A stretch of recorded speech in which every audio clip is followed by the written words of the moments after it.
Mapping your motivational history. Patterns in the pursuit. The pattern recognition process.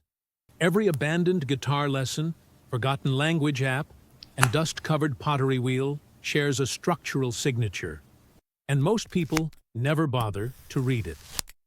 Over 15 years managing renewable energy projects, I watched engineers propose identical solar configurations in different geographies, ignoring that their previous 3 deployments failed for reasons they documented but never analyzed. The pattern wasn't technical incompetence. They simply never looked backward long enough to notice they kept making the same mistake with different equipment. Your motivational history works the same way. You've likely started and stopped a dozen pursuits without asking why 3 of them died within 4 weeks, while 2 others lasted 6 months before collapsing. That data contains predictive power you're actively ignoring. Most people treat each new interest as a fresh start, which sounds optimistic but functions as strategic amnesia. Pattern blindness isn't a character flaw. It's a feature of how memory prioritizes novelty over repetition. Your brain files started learning Italian as a unique event rather than the 7th time you've attempted a Romance language. The excitement of beginning something new overwrites the familiar shape of previous attempts, leaving you genuinely surprised when the same obstacles appear. But here's the liberating part. Once you learn to spot your patterns, they stop ambushing you. That Tuesday evening when motivation suddenly evaporates? It's not random. It's probably week 4, which is exactly when you abandoned watercolor painting, bread making, and meditation. Start by listing your last 5 abandoned interests, not to shame yourself, but to create a timeline. When did each one lose momentum?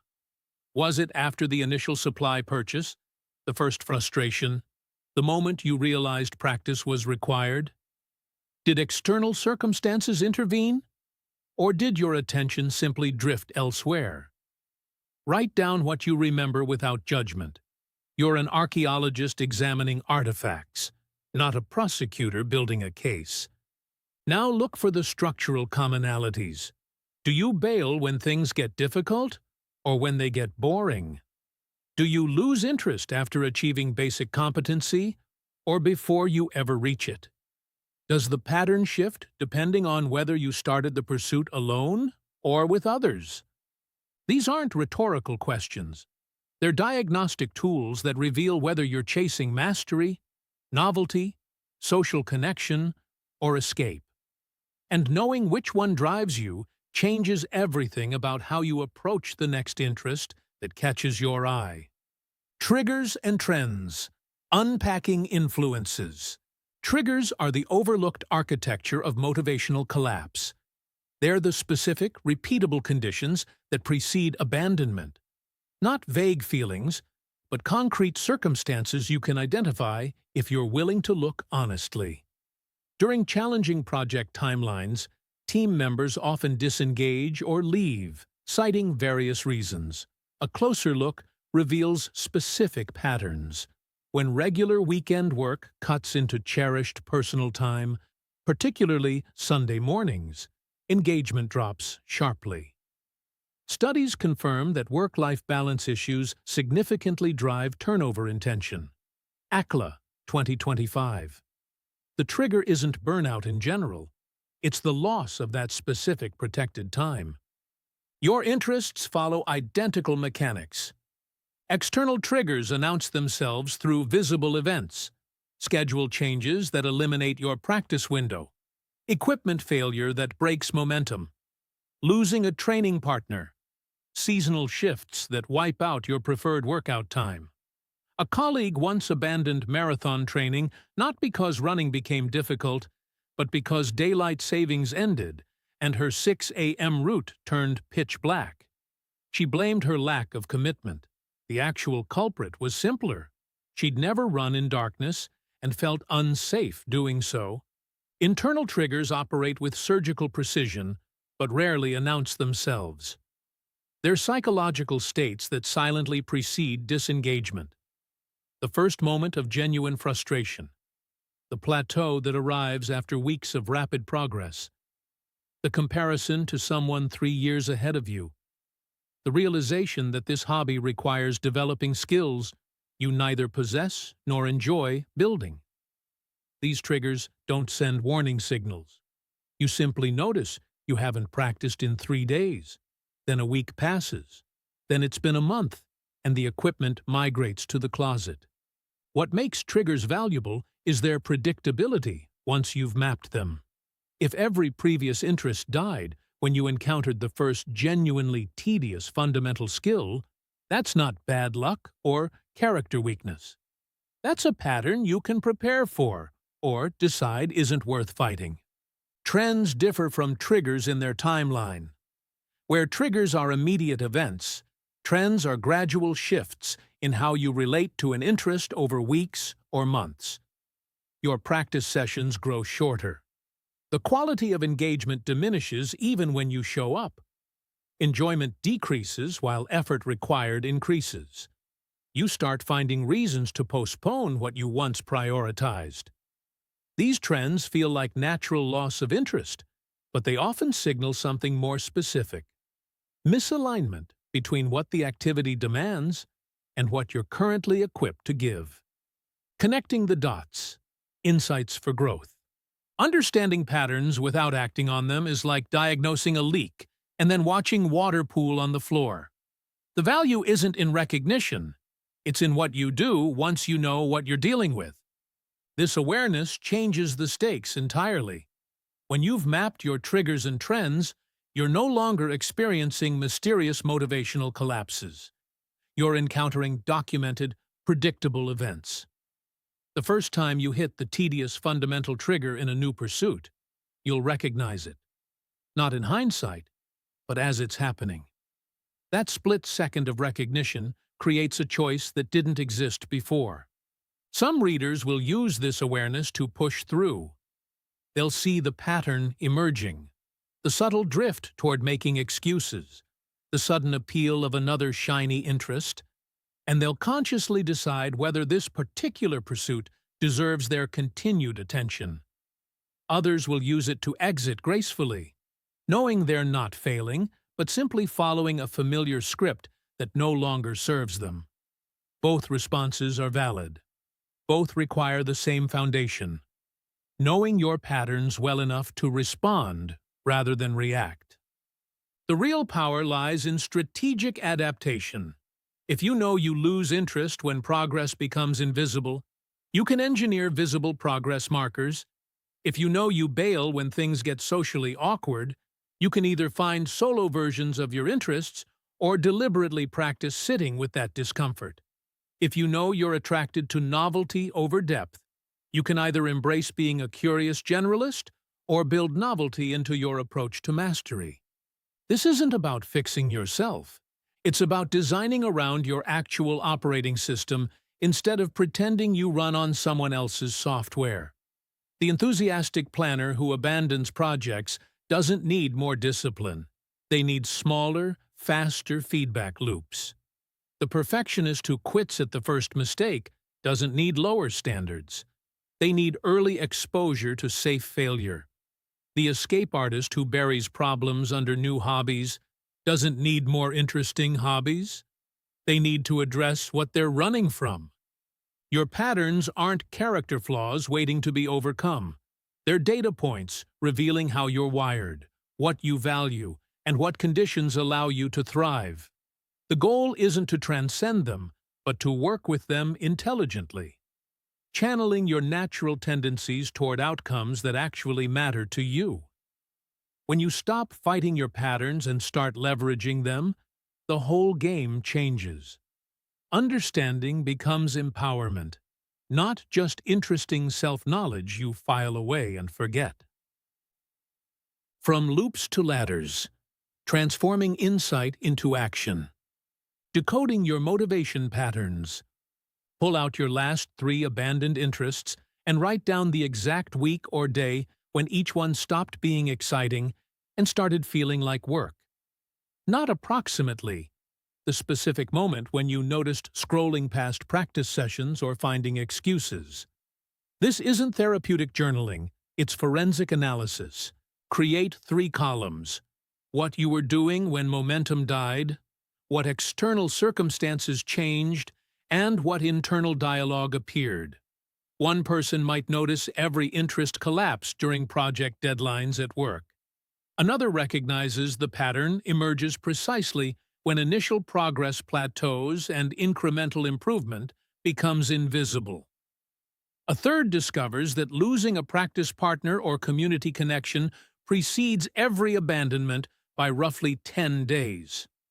Now examine your current interest, the one you're convinced is different this time, and identify which triggers already exist in embryonic form.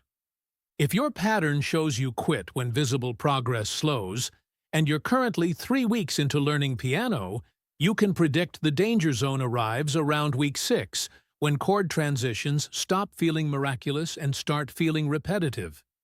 This isn't pessimism. It's setting an alarm before the fire starts. Build countermeasures before you need them. If schedule disruption kills your interests, don't wait for business travel to derail your practice routine. Decide now what constitutes minimum viable engagement when normal patterns break.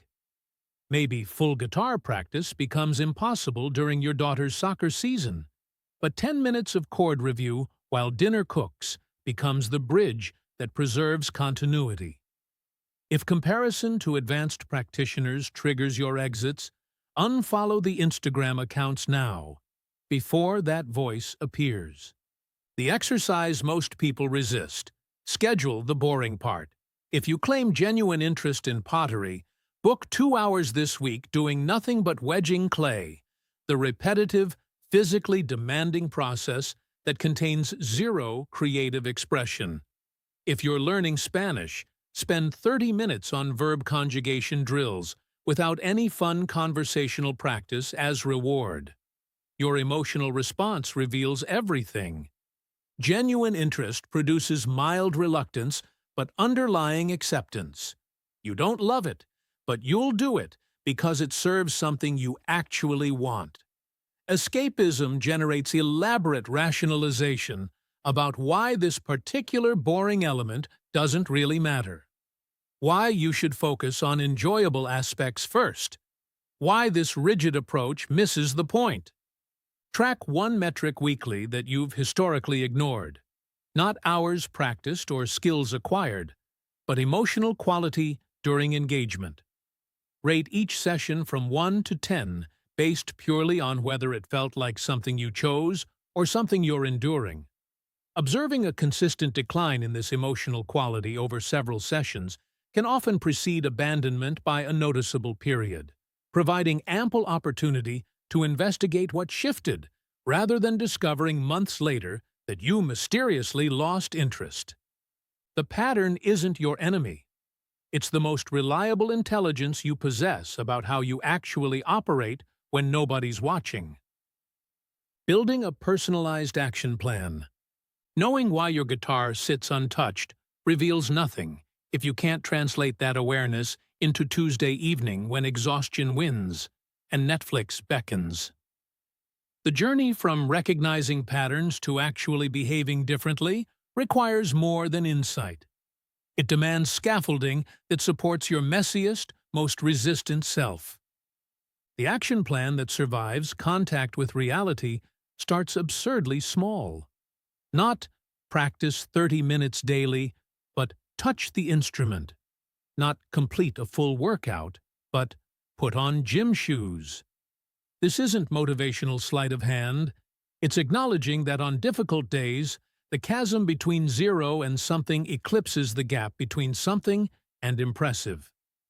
Research on habit formation demonstrates that reducing friction matters more than amplifying willpower. Once you've picked up the guitar, momentum often carries you into playing. But if the minimum threshold requires full commitment, you'll rationalize avoidance and marinate in guilt instead. Your obstacles aren't the dramatic crises you rehearse mentally. They're banal friction points you've stopped noticing. You don't quit pottery because passion evaporated.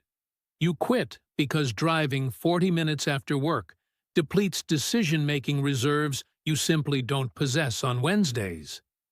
The supplies languish in the basement behind holiday decorations. Your practice space doubles as the home office, transforming a quick session into a 15-minute setup ordeal. These aren't character flaws.